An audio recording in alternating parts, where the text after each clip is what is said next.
nous accueillons maintenant une personnalité au profil aussi rare qu'atypique. Monsieur Raymond Bourg est géologue. Il est spécialiste géotechnique au sein du CEREMA. Il nous expliquera peut-être rapidement ce qu'est le CEREMA.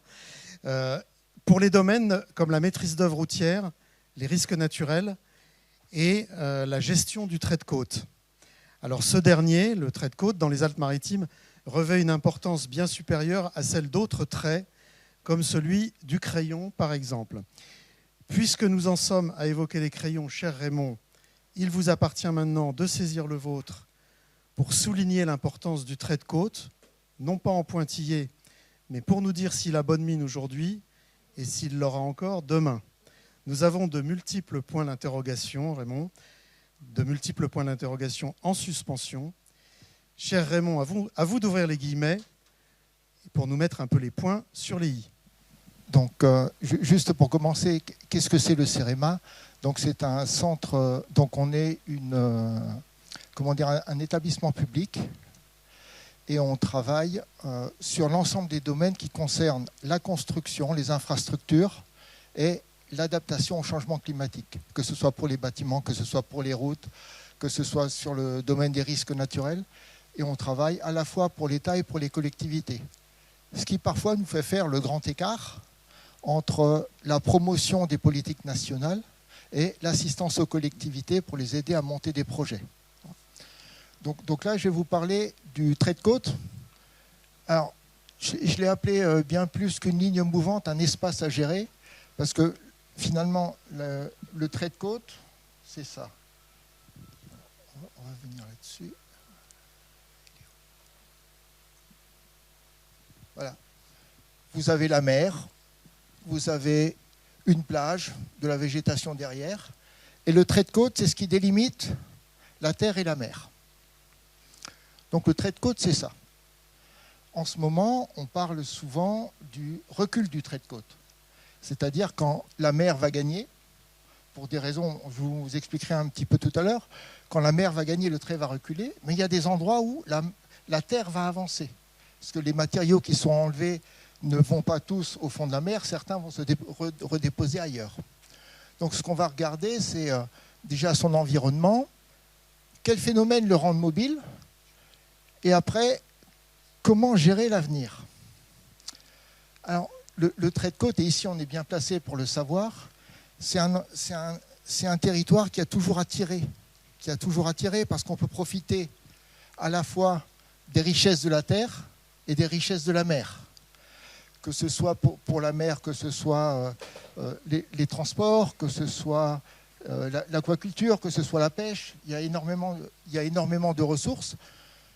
Du côté terre, on peut s'installer pour justement profiter de tout ce qui arrive de la mer. On a l'agriculture qui est derrière, on a un terrain qui est extrêmement vivant et on a du tourisme. Et on a du tourisme, alors que ce soit du tourisme balnéaire, que ce soit voir les ruines qu'ont laissées nos anciens. Donc il y a énormément de choses à faire et c'est un site qui est très très attractif. Et pas uniquement chez nous, à peu près partout dans le monde. Mais ce terrain est menacé. Alors les menaces qui sont sur cet espace, on a énormément de choses. Bon ici... je reviens sur celle-là, la surfréquentation touristique, c'est ce qu'on peut avoir par ici, par moment. On peut avoir de la pollution, parce que toute la pollution qui arrive de loin transite par les fleuves jusqu'à la mer. Donc on a ces éléments-là. Et ce dont je vais parler en particulier, c'est le trait de côte, l'érosion côtière. Donc il peut y avoir un recul qui va nous menacer, mais on n'a pas que ça. On est aussi... soumis aux phénomènes météo. Donc les tempêtes, même si on a vu tout à l'heure qu'il y en aurait peut-être moins, mais à chaque fois qu'il y a une tempête, c'est une tempête quand même. On a les tempêtes, on a les submersions marines. Donc on va regarder quelles sont les conséquences de tout ça sur le trait de côte. Alors si on regarde en coupe, on a quelque chose de facile. On a la terre qui est représentée en brun et le liquide en bleu. On a un trait de côte. Et ce trait de côte, il va bouger. il va bouger parce que quand on a des tempêtes, ça va peut-être éroder un peu. Quand on va remettre du sable pour entretenir des plages, on va venir remettre un petit peu et recréer de l'espace. Il y a des endroits où on va gagner sur la mer pour créer des espaces.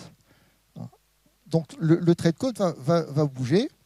Et puis on a, j'ai figuré un peu en dessous, une situation un peu pessimiste où les tempêtes, les submersions, les courants ont emporté un peu de sable, ce qui fait qu'on a un nouveau trait de côte modifié et on a un espace terrestre perdu. Donc ça, c'est le recul du trait de côte. Je vous ai mis que la situation est défavorable. Donc ça, c'est ce qu'on peut constater aujourd'hui. Dans l'avenir, qu'est-ce qu'on va avoir? On va avoir, comme on l'a vu tout à l'heure, une montée du niveau de l'eau. Ce qui a été dit tout à l'heure, c'est que sur la Méditerranée, on serait entre 40 cm à 1 mètre sur l'horizon 2100. Si on monte de 40 cm à 1 mètre, j'ai dessiné ça, on a un espace théorique perdu. C'est-à-dire tout ce qui est en dessous du mètre, c'est perdu si ça monte d'1 mètre. Mais seulement, il n'y a pas que ça. Il n'y a pas que ça. Il va y avoir des phénomènes marins qui vont être modifiés. Il va peut-être y avoir des tempêtes différentes. Et on peut avoir ça. C'est-à-dire que l'érosion, les courants, les choses peuvent être modifiées et on peut avoir le terrain qui se transforme en cette ligne rouge. En cette ligne rouge. Donc là, on a perdu la plage. La dune qui est derrière est érodée. Donc là, on a perdu un espace terrestre beaucoup plus important. On a perdu tout ça. On a perdu la plage. C'est un cas pessimiste. J'ai quand même voulu... Il y avait dit mettre les points sur les i, donc je mets les points sur les i. On peut avoir ça. Alors, quelques exemples. J'ai 2 exemples à vous montrer. Donc ça, c'est... Alors, tant que ça ne touche que la plage, on perd la plage. Ça, c'est le bâtiment Le Signal, dont l'actualité a parlé ces dernières années. Donc avant, il n'était pas aussi près de la mer. Donc il a été détruit. C'est-à-dire que là, on a un enjeu créé par l'homme qui est touché. Il y a des gens qui habitaient là-dedans. Et le bâtiment a été détruit. Donc ça, c'est une des choses qui arrivent. Et une autre qui est un peu plus masquée, c'est ça. Donc ça, c'est une décharge, mais une décharge qui était, comme le bâtiment Le Signal, une décharge qui était en retrait de la mer. Et la mer est venue gratter les terrains et a été jusqu'à altérer cette décharge. Et tous les matériaux qui sont dans la décharge sont dans la mer. C'est pour ça qu'il y a un plan national en France de gestion des décharges littorales pour essayer de les traiter.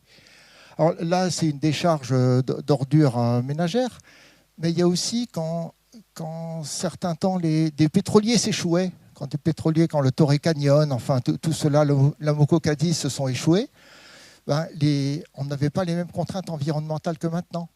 Donc il y a des endroits où, pas très loin des côtes, les éléments pétroliers ont été déposés. Il y a eu des décharges comme ça. Donc ça c'est une photo prise en France. C'est une photo prise en France. Et puis on est sur un terrain, sur quelque chose qui évolue. Alors on peut avoir une évolution saisonnière. Là, vous avez l'image qui est en haut à droite, c'est l'été. C'est pas loin d'ici. Et les images qui sont de l'autre côté, c'est en hiver. Donc avec un premier système de protection qui avait été mis, qui était des big bags remplis de cailloux. Et on a une évolution qui est maintenant, ce système a été remplacé par autre chose. Donc on a aussi toujours la possibilité de protéger. Et il faut toujours se souvenir que le trait de côte, ce n'est pas le même en été et en hiver. Et sur ce trait de côte, si on veut retenir quelque chose, alors, il est très facile de connaître comment ça a évolué par le passé. Il suffit de regarder des photos aériennes à différents moments, on sait comment ça s'est passé. Il est possible de mesurer l'évolution actuelle. Donc on voit si ça recule, si ça gagne sur la mer, si c'est stable. Et on le voit avec les conditions actuelles. C'est-à-dire que si sur une plage, on remet une plage qui ne bouge pas, où le trait de côte ne bouge pas, on remet 2000 tonnes de sable par an. On sait que le trait de côte ne bouge pas si on met 2000 tonnes de sable par an. C'est comme ça qu'il faut le voir. Il y a de fortes incertitudes sur l'évolution à venir. Et il faut savoir vivre avec l'incertitude. On a des incertitudes sur les effets du changement climatique, sur les modifications marines, sur l'effet des mesures anthropiques. C'est-à-dire que si on vient construire une digue quelque part, quelle va être l'influence de la digue sur les courants? Quelle va être l'influence de la digue sur l'érosion? Et puis, l'autre chose, c'est qu'on est capable de gérer, mais est-ce que ces incertitudes concernent des zones à enjeu? C'est-à-dire, si on dit on est entre 40 cm et 1 mètre, on a une incertitude. Qu'est-ce qui se passe dans les 60 cm qui sont entre 40 et 1 mètre? Donc, il y a des choses comme ça, et il faut savoir vivre avec l'incertitude. Alors, et pour cette vision d'avenir, alors, avoir une vision d'avenir, ça nécessite du courage. Alors, le premier, c'est le courage de l'immobilisme et de la fatalité. Quand on étudie un projet, on commence toujours par dire qu'est-ce qui se passe si on ne fait rien? Parce que c'est toujours la première option de ne rien faire. Bon, on laisse faire la nature, on n'a aucun investissement, on ne dépense rien, on ne modifie pas le paysage et on n'a pas de vision d'avenir. Donc on reste comme on est et on attend. Ce qui va se poser comme problème, c'est qu'à chaque crise, il va falloir réparer, il va falloir couper des infrastructures, il va falloir remettre en état. Alors les plages, les ouvrages, les routes, les bâtiments, tout ce qu'on veut. À chaque événement, il y aura un risque juridique. C'est-à-dire, la question qui sera posée, c'est pourquoi vous n'avez rien fait? Donc on aura cette chose-là. Et surtout, comme on n'a aucune prospective, on n'a aucune solution de repli s'il se passe un événement majeur, puisqu'on n'a pensé à rien. Ça, c'est le premier. La deuxième vision d'avenir qu'on peut avoir, c'est le courage de lutter contre la mer pour préserver les biens, les personnes, l'activité. Donc là, on peut construire, projeter des digues, des barrages. Alors, les Pays-Bas sont très en avance là-dessus. Donc, ils ont construit des digues, ils ont construit des barrages, et on se retrouve entre 20 et 25% de la surface des Pays-Bas habitée, exploitée, qui est en dessous du niveau de la mer, avec des gens qui habitent. Donc on est condamné, et c'est pour ça qu'il faut du courage, on est condamné à toujours entretenir les digues, les barrages, et ça fait quand même, chaque année, ils rajoutent quelques dizaines de millions de mètres cubes de sable pour entretenir les digues. Donc ça fait de l'argent, ça fait de l'argent, mais les Pays-Bas, sans cette partie qui est sous la mer, on ne sait pas où on mettrait les gens, ils ont déjà 500 habitants au kilomètre carré, pardon. Donc il y a d'autres systèmes qu'on peut mettre. On peut mettre soit des enrogements, soit des quadripodes comme ça pour préserver. Donc ça, c'est une façon de faire. On a évoqué tout à l'heure, ont été évoquées les solutions fondées sur la nature. Donc les solutions fondées sur la nature, donc là, on peut remettre des plantations sur les dunes. On peut replanter des mangroves, donc ça se fait dans certains pays. Mais ce qu'il y a, c'est que si un endroit est érodé, il faut arriver à gérer le fait que la mangrove, il faut le temps qu'elle pousse. Donc il y a quand même tous ces projets-là à étudier. Et chez nous, on a les posidonies. Alors, les posidonies peuvent créer des matelas sur les plages, comme on a là au-dessus, ce qui fait qu'on préserve le sable de l'érosion, et on en a au fond de la Méditerranée. Donc, l'utilité des posidonies, c'est de lutter contre la houle, donc pour essayer d'atténuer les effets, des submersions. Mais ce qu'il y a, c'est que les posidonies, c'est un environnement fragile. Et si vous mettez une ancre de bateau là-dedans, si à chaque fois que le bateau va tirer sur l'ancre, on va avoir des endroits où la posidonie va disparaître. Donc là aussi, c'est un patrimoine, il faut le préserver, il faut l'entretenir. Et puis après, il y a le dernier choix, c'est le courage de la délocalisation. C'est-à-dire quand vous avez des enjeux qui ne peuvent plus être maintenus, à un moment, il faut décider, plus être maintenus à une certaine échéance. Il faut parfois avoir le courage de se délocaliser. Et ça, c'est le village de Miquelon, pour lequel il va y avoir une délocalisation. C'est-à-dire que le village va se déplacer de quelques centaines de mètres pour monter en altitude. Et ça, c'est quelque chose où la population a été associée. Il y a eu une vraie réflexion et le déplacement sera progressif et sur 60 ans. Donc, il y a du temps. Tout ce qu'on fait sur le littoral, il faut prendre son temps.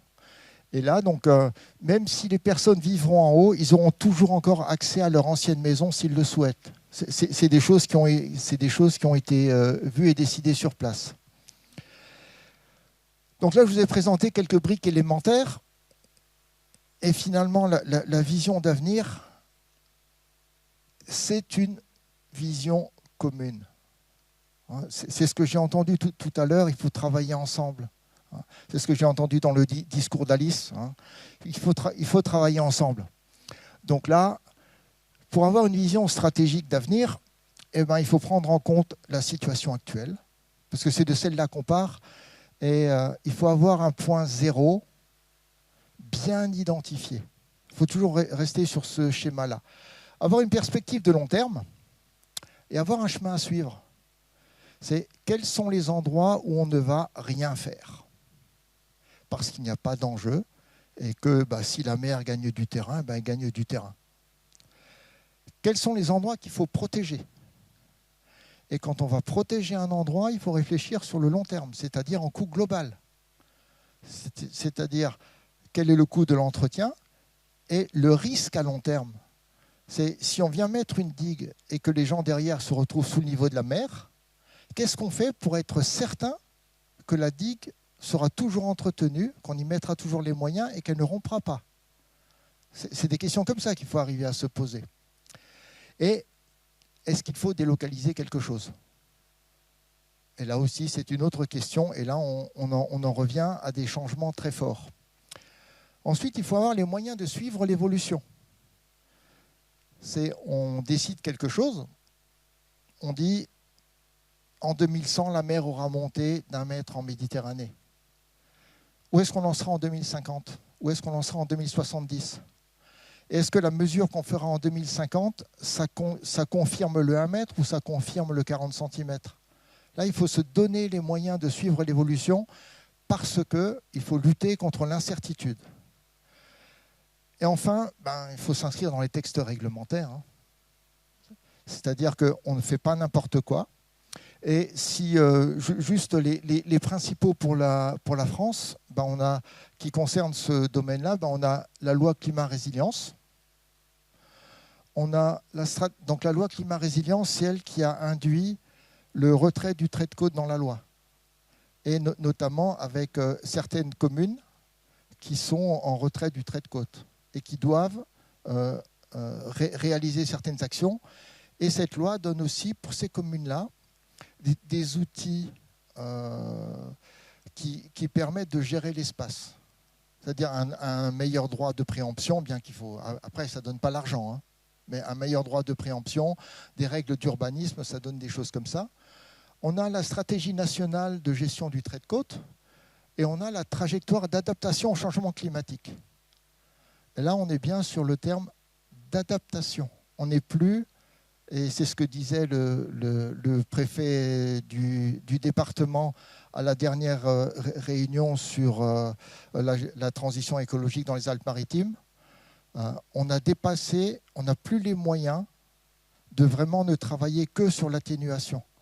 Maintenant, l'atténuation, si on reprend l'histoire du colibri, l'atténuation, comme tout le monde ne s'y met pas, comme tout le monde ne s'y met pas et laisse le colibri travailler tout seul, l'atténuation est derrière nous. Maintenant, il faut beaucoup plus travailler sur l'adaptation au changement climatique.